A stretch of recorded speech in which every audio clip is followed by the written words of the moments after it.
Bulavinaka, my name is Litia and I'm from the beautiful island of Laos and I love listening to Today FM. Today FM rock. My name is Casey, I'm from Tabua. We love Today FM in Tabua. Today FM rocks. My name is Selena, I'm from Tavenga Vengamba. I love listening to Today FM. Today FM rocks. Pula, my name is Carlo.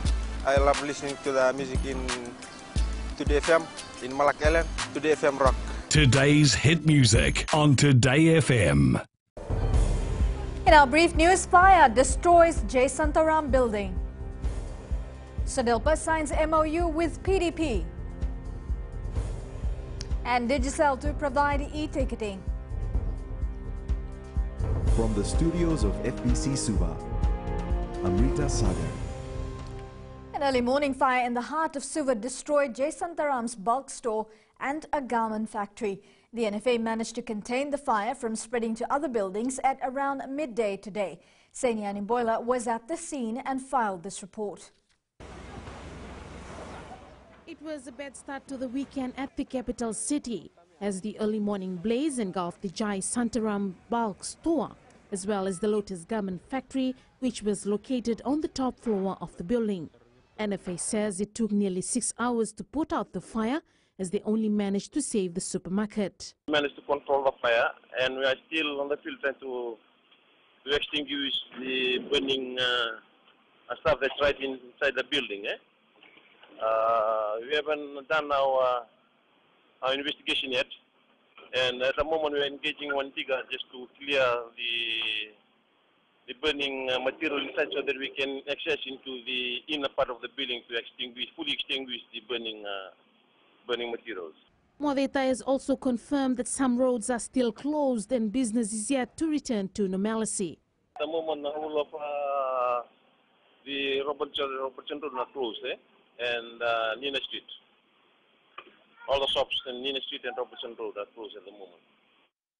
I assure you on that because all these debris have to be cleaned up before the actual business has been normal. Very bad for everybody. Poor fellas to buy stuff, goods, everything. And now I've been working 14 years now, almost 2-3 years ago. I left the job. First time I saw that thing happen like this. This morning I left here at about 4:30 a.m. on the same road. I went straight to Albert Park and came through this route again. I reached home at about 5:30 a.m. I was sitting from home at about 6:30 when I saw the smoke.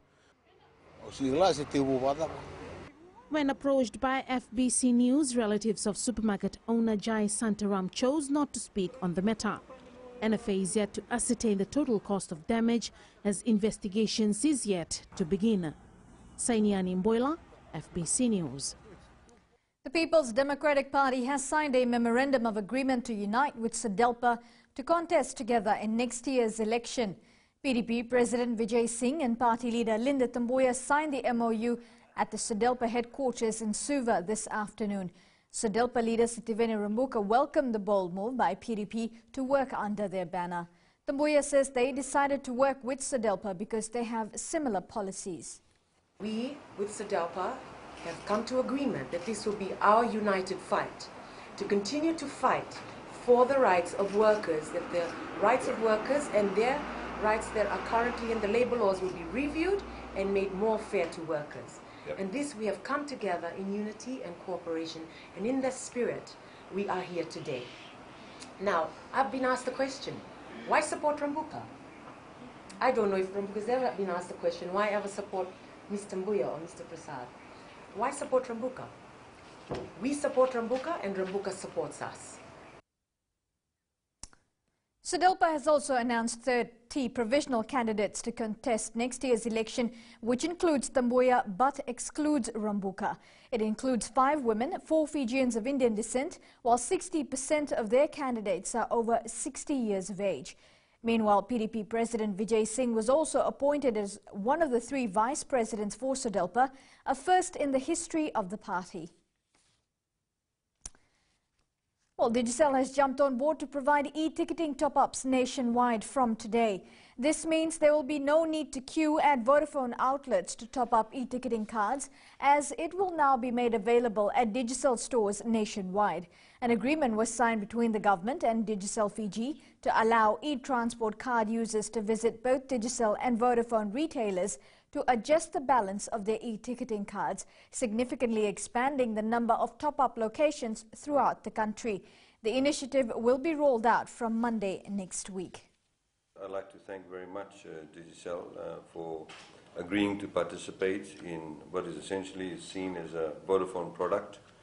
And as you know that when you have in the free market system, sometimes competition can be quite rigorous and people can tend to put up walls, and in this particular case the government is happy to have facilitated the bringing down of the wall. The issue about some people inciting hatred towards the Muslim community in Fiji on social media was brought up during 19th Attorney General's Conference in Natandola today.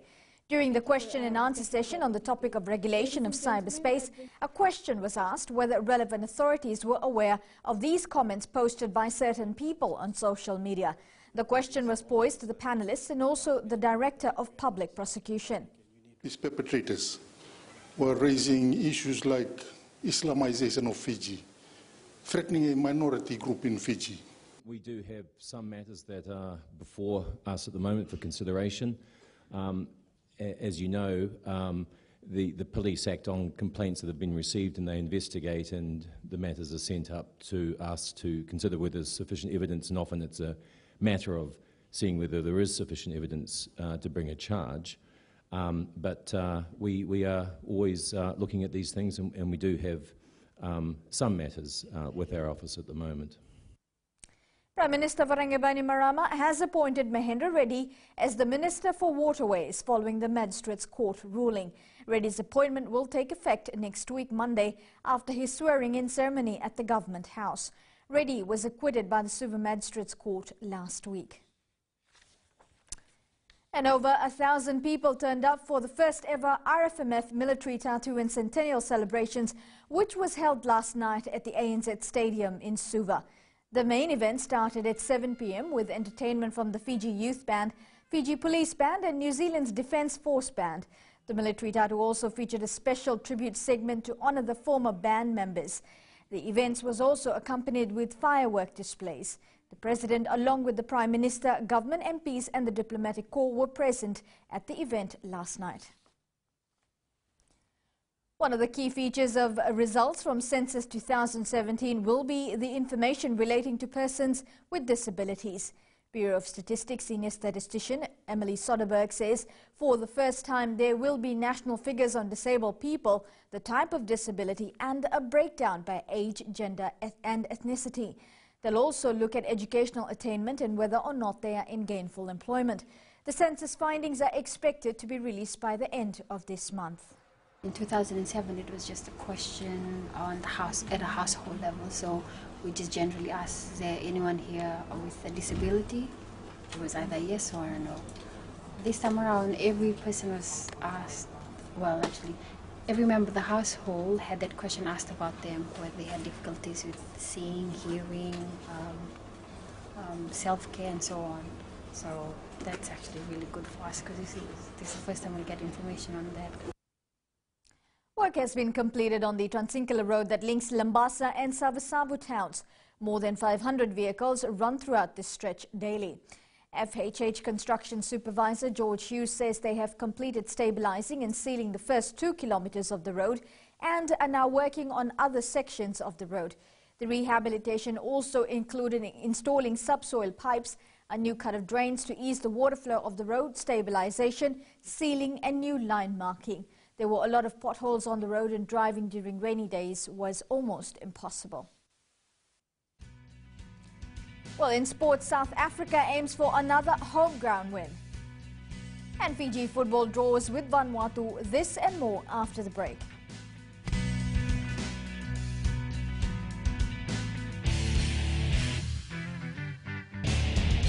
Moala ragala ranavika, o tikongona taunu singatoka, andou talisaka na wakaronga ng Bull FM, number 2 na sere. Ya dora subuni kurnambili, ibora ni batukara hambara binaranga, Total takinan na warungan ng Bula FM. Number 2 en serie. Bula! Bula FM, number 2 en serie.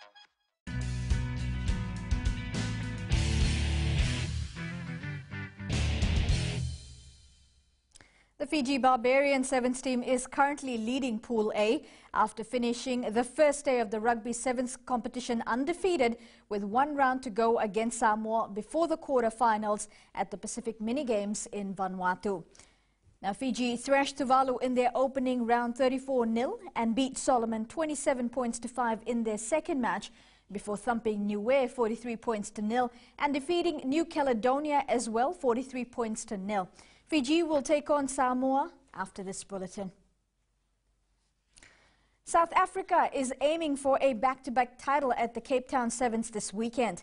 After a successful victory last week at the Dubai Sevens, the Springboks are eager to win the hearts of their fans after the final whistle is blown at their home ground. Eroni Tuinuku reports. With the home crowd advantage, the Springboks have nothing to lose. However, Fiji remains calm, focusing on changing the outcome of the match. We will play Wales at 9:37 p.m. tonight. They will then meet Canada at 12:58 a.m. tomorrow before taking on Samoa at 4:19 a.m. Eroni Tuinuku, FBC Sports.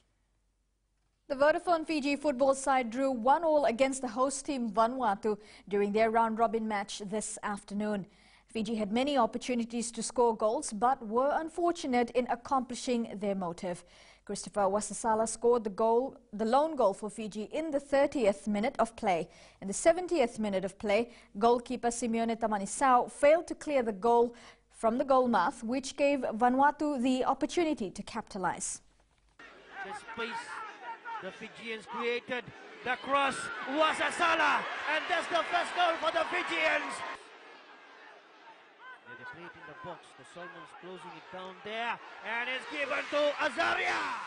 And what a blunder by the Fijian goalkeeper, Simeone Tamanisau. The Lotoka football side was thrashed 6-0 by an experienced Wellington team last night during a friendly match at Churchill Park. Team Wellington led 2-0 at the halftime break but extended the score margin with an extra 4 goals to seal the win. Here are the highlights.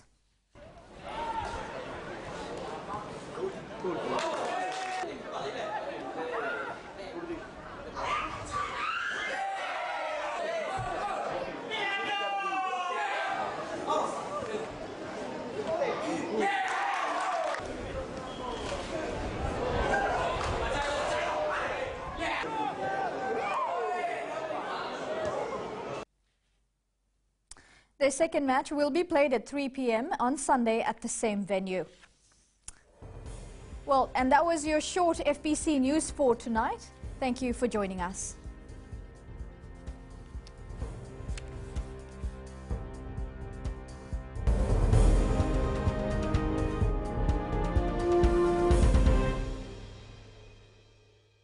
I'm under of Nayabu Telebu. Whenever I want to tune in to listen to great music, I always tune in to my favorite radio station, Gold FM, only the classic. My name is Lita. We love listening to Gold FM here at the Fiji Hideaway Resort and Spa.